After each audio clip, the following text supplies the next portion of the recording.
Hey y'all, how y'all doing? Okay, so this one little method I've been checking out recently. A lot of people have been asking me questions like, hey, can I use a 1099-C to cancel out debt? Now, it's not, look, check this out. You cannot use a 1099-C to discharge a debt at a company and send it directly to them as if they are the ones who signed that off.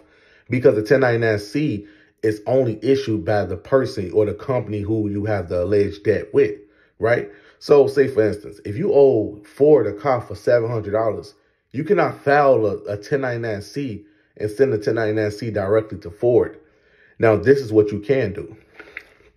Now, say if you have an account or a collection on your credit, right? Now, say if you had like a auto loan or an installment loan or whatever the case might be, right? Say if you owe the bank $70,000, right?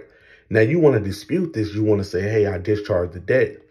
Now, remember, the 1099-A and the 1099-C, when you file it through the IRS portal, they usually come back with the filing being accepted within 24 hours.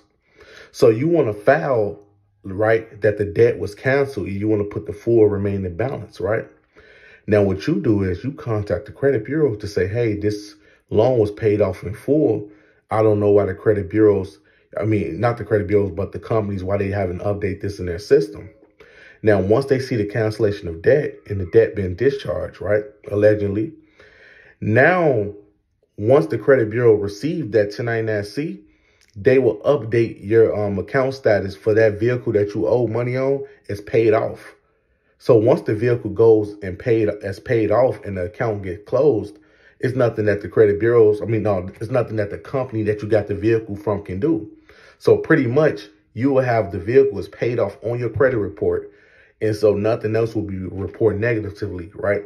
So you will only use that 1099-C to the credit bureaus as evidence that a debt been discharged, canceled, paid off. It doesn't matter.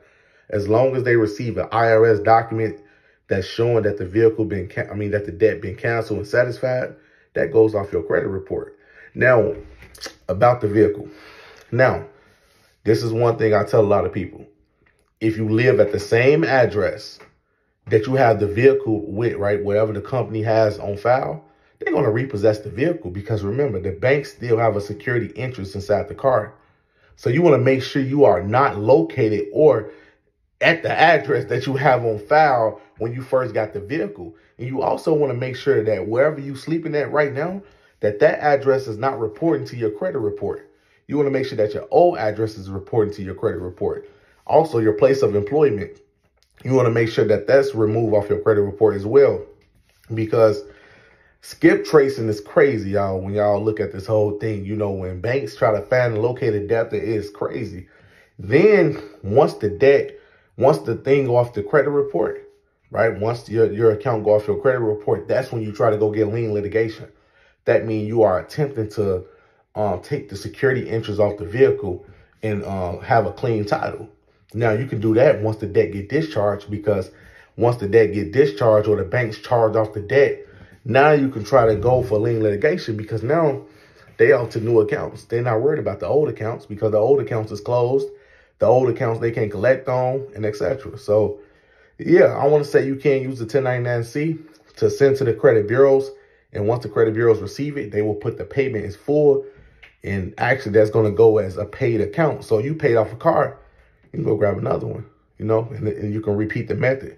So, just shed a little light on you guys. I want you guys to follow it, check, analyze everything, read over a lot of documents, and you'll be able to see for yourself. I'm out.